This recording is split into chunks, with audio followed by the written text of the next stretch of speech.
वरळी ठाकरेंकडून 2 उमेदवार जाहीर. सुनील शिंदेंचे भाऊ निशिकांत शिंदेंना उमेदवारी, तर किशोरी पेडणेकर अजूनही वेटिंगवर.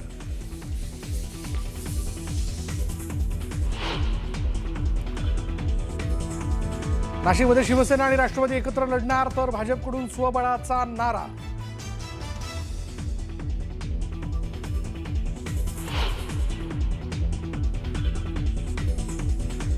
पुण्यात काँग्रेस आणि ठाकरेंच्या शिवसेनेच्या युतीची घोषणा. पुण्यात आमची यादी फायनल.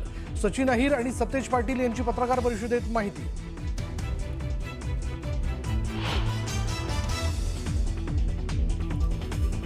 पुणे आणि पिंपरी चिंचवडमध्ये दोन्ही राष्ट्रवादी एकत्र लढणार. दोन्ही राष्ट्रवादी आपापल्या चिन्हावर लढणार, तर कार्यकर्त्यांसाठी एकत्र निवडणूक लढणार असल्याची रोहित पवारांची माहिती.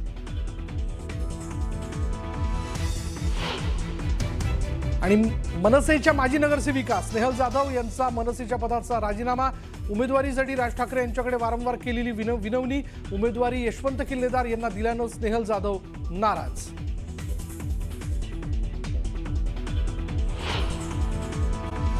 चला याच घडामोडी सविस्तर आपण जाणून घेऊयात. महापालिकेच्या निवडणुकीत राज्यात चांगलीच धमाल पाहायला मिळते. राज्याच्या राजकारणात महायुती आणि महाविकास आघाडी हे प्रमुख घटक आहेत.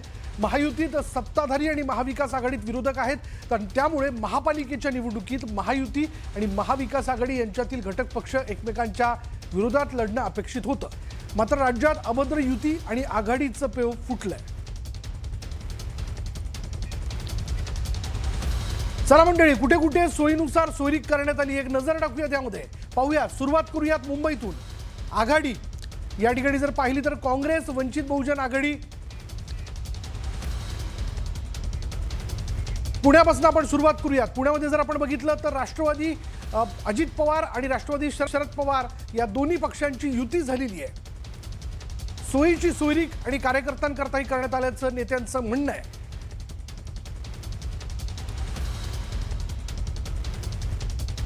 तर पुण्यामध्ये आपण पाहिलं तर आघाडीच्या बाबतीत जर पाहिलं तर काँग्रेस, शिवसेना, उबाटा आणि मनसे हे तिघही एकत्र आलेत. एक सोयीचा संसार त्या निवडणुकीपुरता तिघही एकत्र आल्याचं आपण पाहतोय.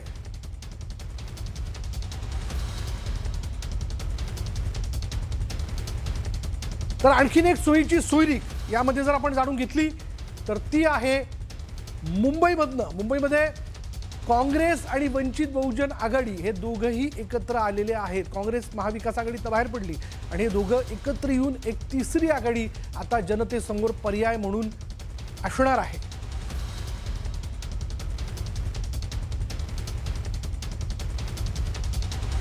पिंपरी चिंचवडमध्ये ही राष्ट्रवादी अजित पवार यांचा पक्ष, राष्ट्रवादी काँग्रेस शरद पवार पक्ष दोघंही एकत्र आले. दोघांची युती झाली आहे.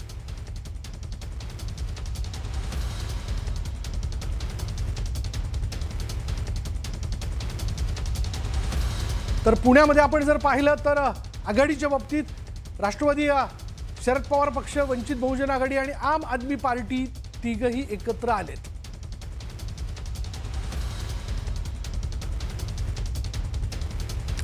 चंद्रपूरमध्ये शिवसेना, उबाटा आणि वंचित बहुजन आघाडी ही एक वेगळी आघाडी आपल्याला बघायला मिळते. हे दोघंही एकत्र आलेत.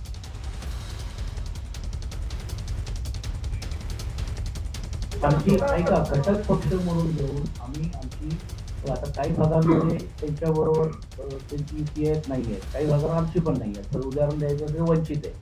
तर वंचित तिकडे मुंबईला आमच्याबरोबर लढणार आहेत की नाही हा प्रश्न आहे. पण तो शेवटी विरोधातली जी पक्ष आहे ते एकत्र यायला पाहिजे ही त्याच्या मागची भूमिका. आणि मग तिकडे काँग्रेस पक्षांबरोबर त्यांची चाललेली आहे. तर आम्ही पण इकडे अशी भूमिका घेतली की वंचित हे तुम्ही तुमच्या कोट्यातून चर्चा केली पाहिजे आणि बाकीचे जे घटक पक्ष जे आमच्या बरोबर आहेत त्याला आम्ही आमच्या बरोबर करू. सिंपल आहे, काही नाही.